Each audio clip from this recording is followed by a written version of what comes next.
Hi, PJTV fans. I'm Andrew Klavan, and I'm here with the man who asked Michelle Obama to get something off the shelf in Targets even after he realized it was Michelle Obama. Bill Whittle, talk about racist, boy. Bill, your topic today comes from digging for information. Why is the German National Socialist Party and fascism presented in the media as a right wing? Is that fair? Well, you need a good right-wing villain, right? I think our friend Jonah Goldberg really did quite a job on that with his book, Liberal Fascism. So the far right, they always said the fascism is on the far right and communism is on the far left. So you and I being right-wingers, of course, were just a hair. Just a hair on the near side of Nazism. But the idea doesn't hold any water and it doesn't make any sense. First of all, the word Nazi is a German acronym for National Sozialistisches NSDAP Deutschland Apparatspartei, the National Socialist German Workers' Party. In other words, you can't spell Nazi without Socialist Workers' Party, right? Now, to the degree that Hitler was more militaristic and had control over the economy, that's basically what fascism, Mussolini's fascism. Mussolini's father was a socialist. He was socialist most of his life. Fascism is from fascisti, which means a bundle of sticks.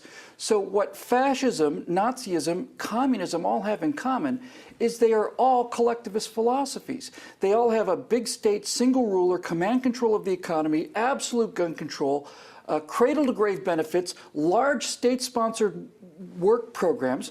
They're the Democrats. There's no distinction from them. The opposite of communist is not the Nazi. The opposite of the Nazis and the communists is this idea of limited government, individuality, which in the case of Nazism, fascism, and socialism was spat upon. The state is everything. We have an iconic leader with pictures of him everywhere. He has his own logos, which were appearing everywhere, and the cult of personality because he's the Messiah, the light worker that's going to save us all from ourselves. Let me know if any of this sounds familiar.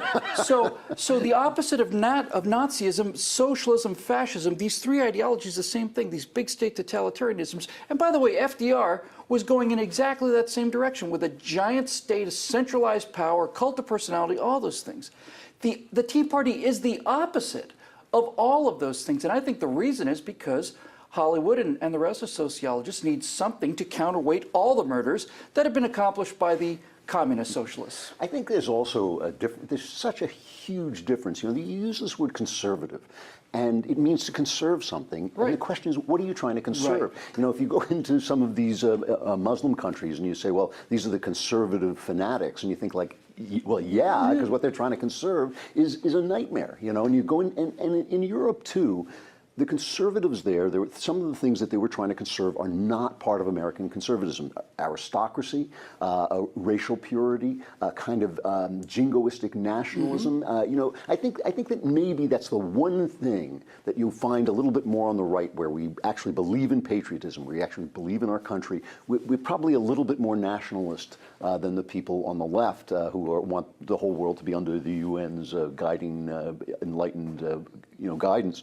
But I think that in America, what conservatives are trying to conserve is liberty. Yes. Your individual liberty. And there's nothing fascist about that. No, that's exactly right. And I was in an argument with somebody when I told him that the Republican Party was the party that liberated the slaves. The Republican Party was designed to free black people. Right. That's why it was there. They're called the Black Republicans against the Democrats. It's still trying to do it. Right. Yeah. So when the Republican Party was founded in 1856, it was a radical party. And it still believes in liberating black people. Its philosophy hasn't changed.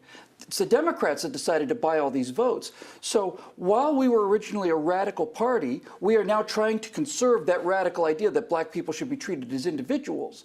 Likewise, we're now conservatives because what we're trying to conserve is classical liberalism. Right. It's these swine that have stolen this word, you know. Yeah. Now liberalism means big state progressivism, autocracy, control. It means illiberalism. It means all the stuff that conservatism used to mean. I mean, that was why when Chris Rock recently said he wouldn't perform in colleges because they were too conservative, I thought, I'm sorry, what did that? I mean, what he was saying is because they wouldn't let him speak, but that is not a function of the right in this country. Right. Communism is international socialism. Nazism is racial socialism, but it's still socialism.